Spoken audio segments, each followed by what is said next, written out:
So the artist I chose to focus on is Sandy Skoglund. A little bit of background about her was that she was born on September 11th, 1946 in Weymouth, Massachusetts. She studied both art history and studio art at Smith College in Northampton, Massachusetts. She completed her Master's of Fine Art degree in painting, sculpture, and film at the University of Iowa. This really stood out to me because once I looked at her work, um, she combined mixtures of all of these, of painting, of sculpture, of film, of photography, and really put that into her work, which I think is what stood out to me the most about her. And you'll see that in this slide.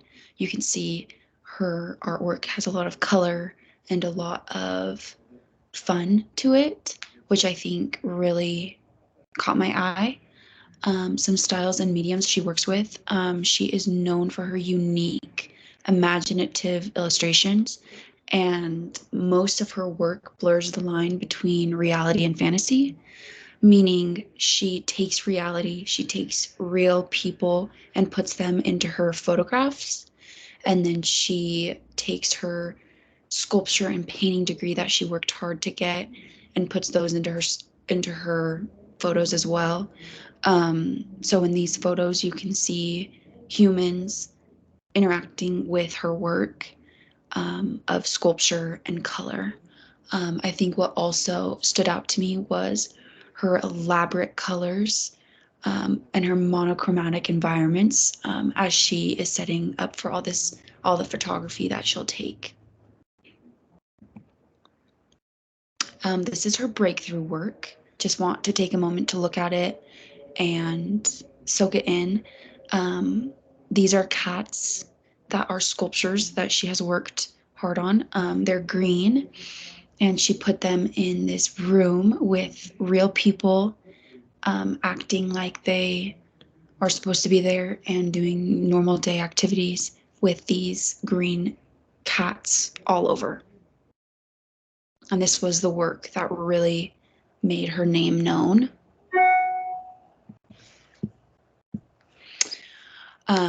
This has a lot of information, so I'm just going to kind of summarize it. But her breakthrough work was called Radioactive Cats.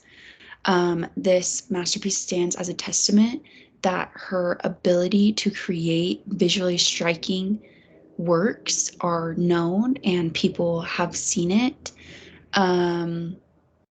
She is brilliant with her work of sculptures and her work with reality and real people and making the scene look normal, but also very striking.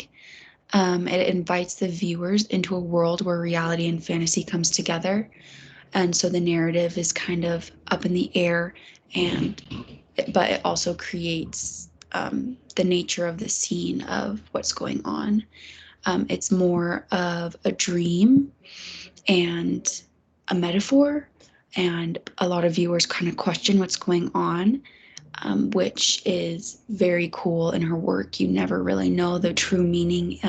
You kind of take it for yourself and you come up with the meaning. And I think that's also why I really liked her work.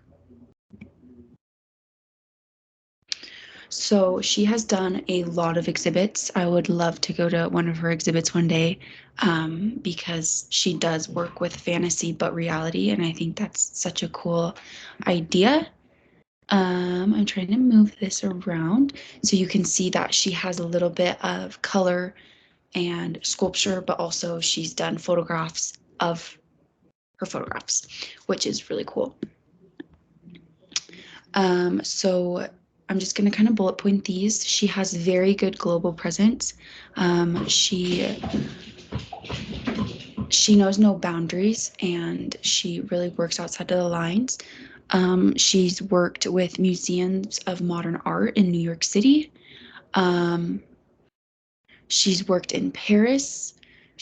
She has major institutions worldwide, as in Tokyo and London. It's very cool. And culturally, her recognition, she's gotten many, which is also cool. They loved her contemporary art landscapes. Yeah.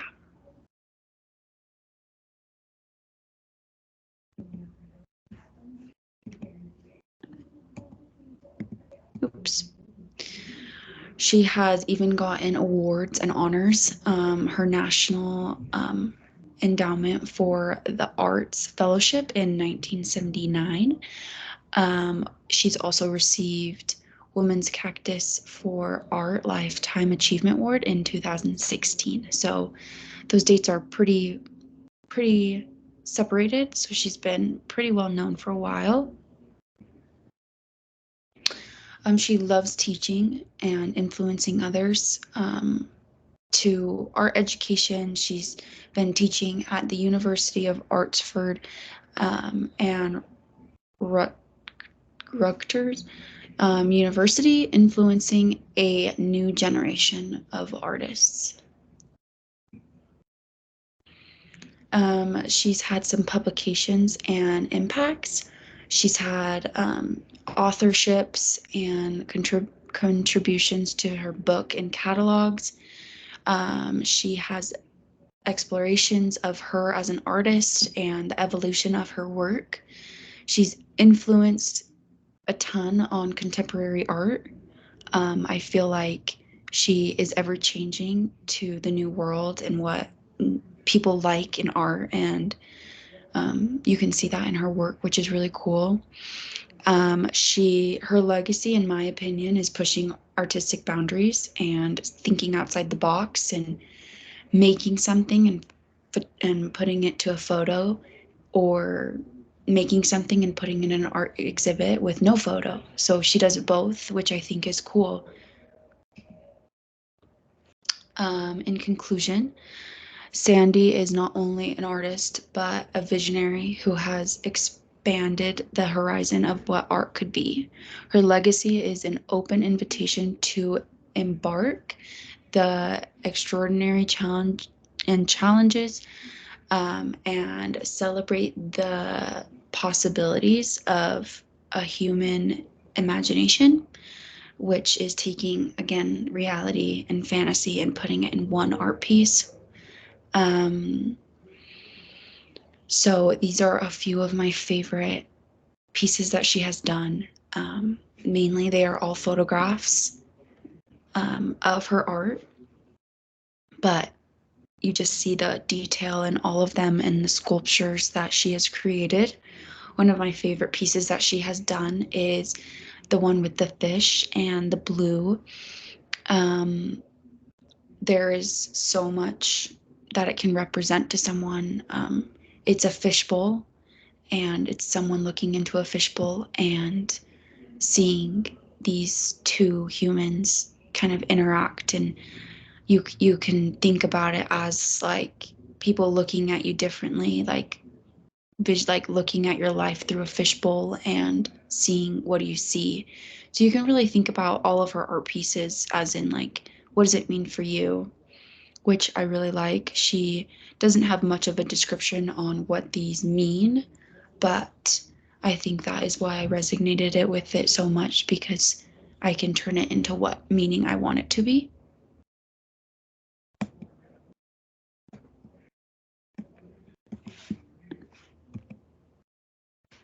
And then there's my references. And that is all. Thank you.